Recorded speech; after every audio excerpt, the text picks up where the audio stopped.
Vamos falar hoje de Andrew Carnegie, a curiosa e intrigante vida de um dos maiores magnatas da história. Segue-se daqui a análise do livro. Andrew Carnegie nasceu no dia 28 de novembro de 1835, em Dunfermline, na Escócia. Sua família era composta de trabalhadores e possuía uma vida bem simples, mas mesmo com todas as dificuldades, Andrew se interessava por leitura e aprendizado. Em 1848, Carnegie e sua família tiveram que se mudar para os Estados Unidos devido a uma forte crise econômica que encontraram no Reino Unido, o que acabou afetando os negócios da sua família. Logo quando chegaram nos Estados Unidos, a sua família se mudou para a Pensilvânia. O país norte-americano foi escolhido pois a sua família queria melhores oportunidades de vida, algo que naquela época já era associado aos Estados Unidos da América. Entretanto, eles passaram por grandes dificuldades, tanto para chegar ao país quanto para se estabelecer no mesmo.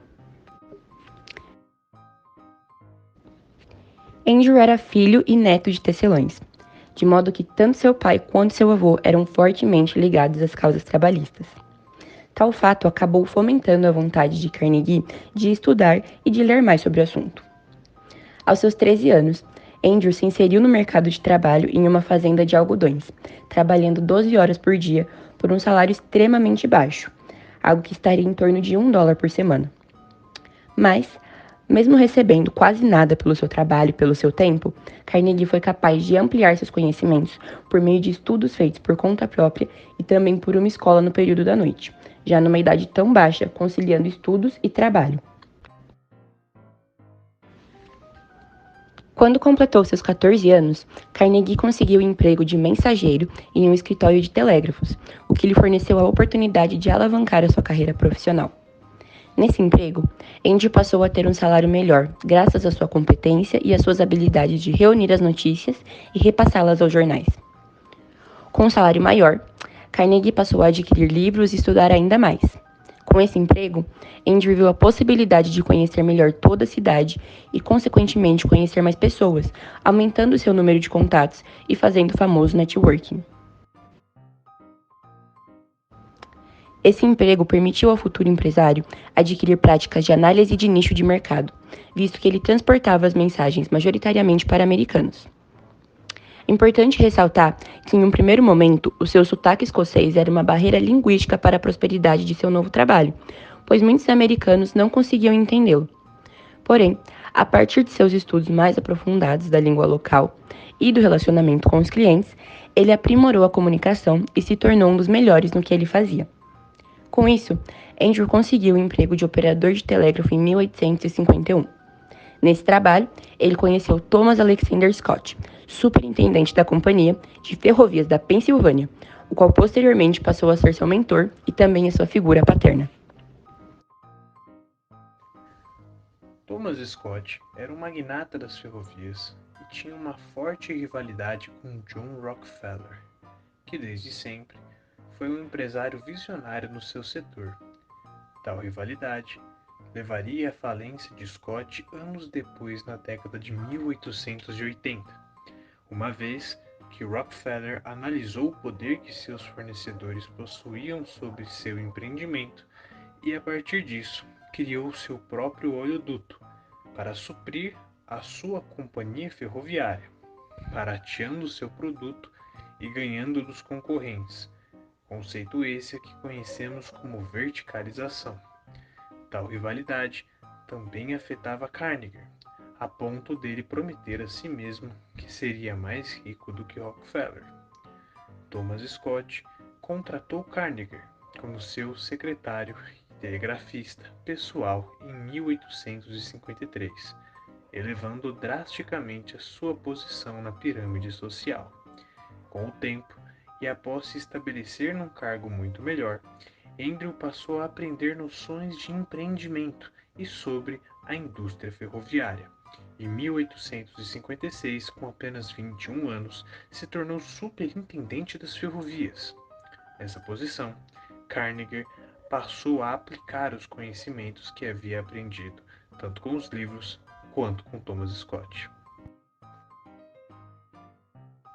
Andrew passou a investir quase todo o seu salário em ações e títulos de diversas empresas americanas, focando principalmente em empresas de petróleo e de ferrovia, duas atividades que estavam mais em alta na época. Com o início da expansão para o oeste americano, Carnegie enxergou uma ótima oportunidade na indústria do aço, visto que se vivia a segunda revolução industrial e a demanda por essa matéria-prima era muito requisitada e aberta à entrada de novos players nesse mercado. Assim, em 1865, Andrew saiu da companhia ferroviária e passou a empreender por conta própria. Ainda naquele ano, seria finalizada a Guerra Civil Americana, o que ampliou ainda mais a relevância do setor de metais. Andrew criou então a Carnegie Steel Company, empresa que fabricava e distribuía metais pelos Estados Unidos. Ao longo do tempo, Carnegie sempre utilizou do investimento e do reinvestimento para aumentar sua riqueza. Ele adotou a integração vertical, controlando cada etapa da produção de aço, desde a extração da matéria-prima, como as minas de minério de ferro, coque e usinas siderúrgicas, quanto a distribuição, navios e ferrovias que transportavam a mercadoria. Carnegie também focou em eficiência operacional, introduzindo métodos inovadores de produção e gestão, e esta sua busca resultou em métodos de produção mais avançados. Além disso, ele foi um pioneiro em técnicas de marketing e expandiu suas operações globalmente, mantendo-se atento aos custos e à qualidade. Andrew também fundou a Keystone Bridge Works, uma empresa focada na construção de pontes de aço. Tal empresa foi responsável pela construção de pontes famosas até os dias atuais, como a Silver Bridge de Ohio e a Edge Bridge do rio Mississippi. Em 1889, Carnegie escreveu seu artigo mais famoso, Wealth, Riqueza em português.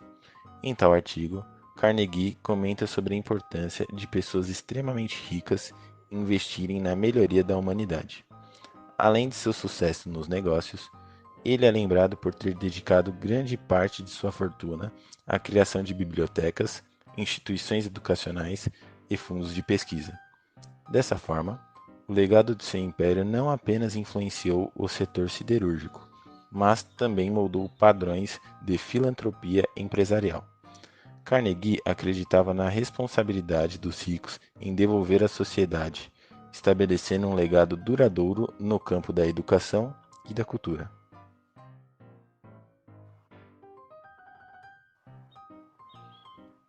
Nesse mesmo ano, Carnegie se associou a Henry Frick, o qual passou a ser presidente da Siderúrgica de Carnegie.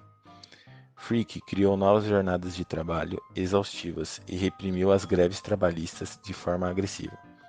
Tal situação manchou a reputação de Carnegie. Frick propôs para Carnegie a criação de um clube de pesca particular que reunisse apenas pessoas muito ricas e poderosas, o South Fork Fishing and Hunting Club, em Johnstown, Pensilvânia. O clube teria um grande lago, o qual devia ser construído com as águas de um grande rio que passava no local. A construção foi comandada por Frick e a obra sempre teve várias alterações, tornando-se instável. Ainda em 1889, a barragem que continha a água da lagoa rompeu, matando 2.000 pessoas em um vilarejo local. Não se sabe se o rompimento da barragem ocorreu por forças da natureza ou pela ambição de Frick, já que ele ignorava os alertas dados pelos engenheiros.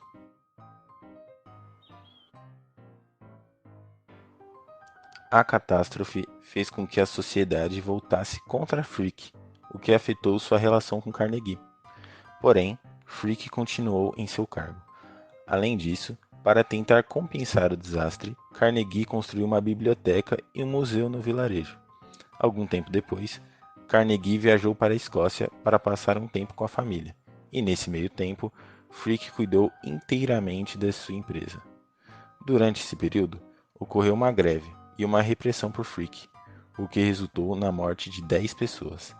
Após isso, Carnegie cortou relações para sempre com Frick, mas todos esses erros acompanharam Carnegie e mancharam sua reputação.